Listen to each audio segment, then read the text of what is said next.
A really significant fact to me is, so why did he kick everybody out of the Oval Office?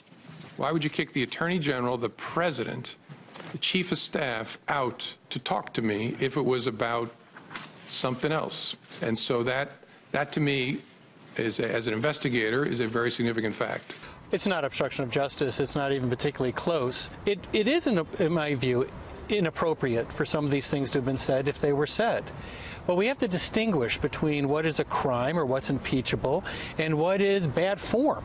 You know, you don't get indicted or impeached because you're, you know, clueless, or because you're rude, or because you say unguarded, ill-advised things. Jonathan Turley writing earlier, you can talk like Tony Soprano and not be Tony Soprano. One look at the James Comey testimony and one element of that. Let's bring in our panel.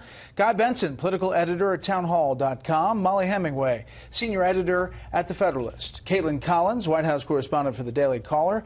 And Olivier Knox, Yahoo News chief Washington correspondent. Okay, Guy, thoughts? Well, I don't think you can spin today as a good day for the White House, right? You have the former FBI director calling the president directly a liar, heavily suggesting that the special counsel is looking into obstruction of justice now, which would involve the president, and also Comey characterized this request or this ask where the president allegedly said that he hoped that Flynn would be essentially let off the hook. He called that, in his own mind, a directive. So that's a rough day down at 1600 Pennsylvania Avenue. But I do think at the same time, several of the major narratives from the anti-Trump left sustained significant body blows from Comey's own testimony, that the president was in fact told 3 times by the FBI director that he was not under investigation, that Trump did not interfere with the Russia investigation and in fact supported it, and a few others. So I think if you're a Trump supporter, you have some things to hang your hat on today. But to me, the ultimate question is going to come back to, why was Comey fired? We haven't gotten a good or consistent answer from the White House, and that remains an open question. Caitlin, the White House, President Trump, silent today on Twitter. Complete silence. This is the longest Donald Trump has gone without tweeting since he became president. And if he makes it till tomorrow morning, as the Washington Post pointed out, it'll be the longest since he declared that he was running for president. This is not normal. They've completely stayed silent. And James Comey made all these allegations against Donald Trump today, calling him a liar, saying he defamed him, defamed the FBI, interfered with an investigation, fired him because of the Russia investigation. And the only person who can contest that is Donald Trump. And we haven't heard anything from him except a statement from his lawyer. Yeah. Molly. Well, it is funny how much people seem to want Donald Trump to tweet, but I do think actually there was a lot that Donald Trump could be happy about today. It didn't really change your opinion on Donald Trump. If you thought he was reckless, you definitely felt that way after the Comey testimony. We did get a picture that his intense dislike of Comey was rooted in the fact that the FBI was willing to leak, or in some cases, some rare cases, formally release information about literally everything except the one thing that was really important that the whole nation has been subjected to for month after month, which is Donald Trump is not the subject of an investigation in collusion. And that's where this all began. We were led to believe for so long, that's what the hysteria has all been about, that Donald Trump is an agent of Russia sitting in the White House, and yet now we're discussing whether this was a directive or whether you say hope is a bad thing and whatnot. I mean, that's a major come down from what we were starting out with. So the president was not live tweeting, but his son was live tweeting, and Donald Trump Jr. appeared on Sean Hannity's show earlier.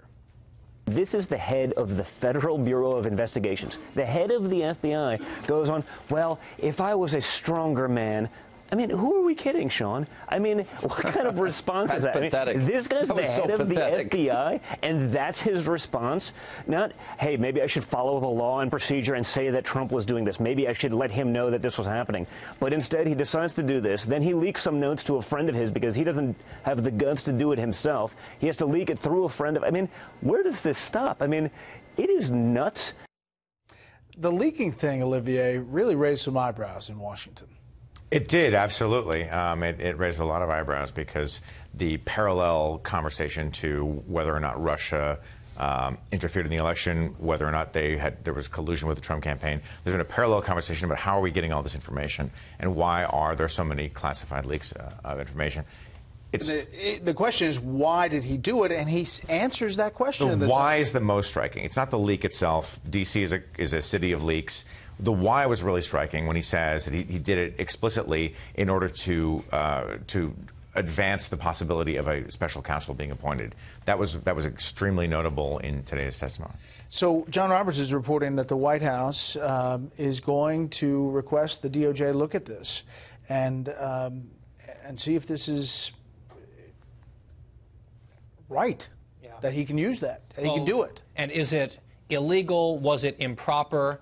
I think there might be maybe some irony here, because one of the things that Comey is famous for talking about is intent with Mrs. Clinton and potentially with President Trump as well. Well, as you just said, Olivier, President explicitly stated what his intent was. He said, I had this, I had the memo, I gave it to my buddy at Columbia University to give to the New York Times because my wife and I were leaving town to avoid the press, and the goal was special prosecutor or special counsel. I mean, mission accomplished, but that was remarkable candor. We also had evidence that he was leaking while he was FBI director. One of the things he talked about in testimony today was his interaction with Loretta Lynch and how it made him feel when according to him, she has since disputed this, told him to lie about the nature of the criminal investigation into Hillary Clinton, instead calling it a matter. That appeared in the New York Times in April. He was still FBI director in April. So we have evidence that this leaking didn't just take place once he was out of office, but is part of a pattern. Well, let's listen to Jim Comey on the Loretta Lynch and what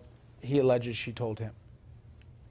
And I want to know, was she going to authorize us to confirm we had an investigation? And she said, yes, but don't call it that, call it a matter. That concerned me because that language tracked the way the campaign was talking about the FBI's work. It gave the impression that the Attorney General was looking to align the way we talked about our work with the way a political campaign was describing the same activity, which was inaccurate. We had a criminal investigation open, so that gave me a queasy feeling. Queasy feeling, Caitlin. Yeah, it showed that he didn't think she could be independent in her job, and he said Bill Clinton's meeting with her on that plane is really what set him off, and the fact that she wanted it to be a matter and not an investigation. But to go back to Guy's point, I think what we've seen today with the special counsel revelation that James Comey made is how destructive Donald Trump's tweets can be to him, because James Comey said that Donald Trump's tweet about the tapes of their conversations, implying that there are recordings of their conversations, is what led him to leak the memo to his friend at Columbia, who then leaked it to the New York Times, and then that's what led to the appointment of a special counsel. And yet, in point of fact, that statement from Donald Trump, that tweet, came a day after the New York Times had a story about a leak, basically, which was that Donald Trump had demanded loyalty and Comey had demurred. So that he was already leaking prior to the point of Trump tweeting. Is it leaking to tell someone about your conversation with the president? I mean, he was sharing information that was damaging to the president. Right, but with it's the different express than leaking a memo. Well, I mean, you can argue that, but if it's coming from government documents, which we still don't even have these memos in the possession of the investigative committees. That's weird. And it is weird that you have random professors at Columbia having information, but not the people's representatives. Well, or the reporters, they're not seagulls. They're not that random, right? It's a friend of James Comey. It's not that random. It's a friend of James Comey. It's one specific memo. You know, I thought actually one of the really interesting things about today was how much some of the information that we the media, not we here on this panel, are promoting, we already had. So, for example, the idea that the tarmac meeting between Bill Clinton and Attorney General Lynch was the thing that generated the James Comey public statements on the Hillary Clinton investigation. We knew that he said that in a hearing in early May.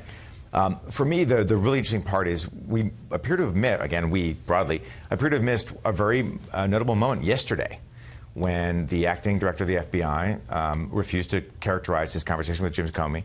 And when he was asked by Democratic Senator Jack Reed of Rhode Island, are you not characterizing these because you think that the conversation between the president and James Comey either are or could become the subject of a criminal investigation? The acting director of the FBI said yes. Yeah. And that was, to me, a much more notable moment than really anything that happened today in the James Comey testimony. Which is pretty amazing. All right, the breaking news.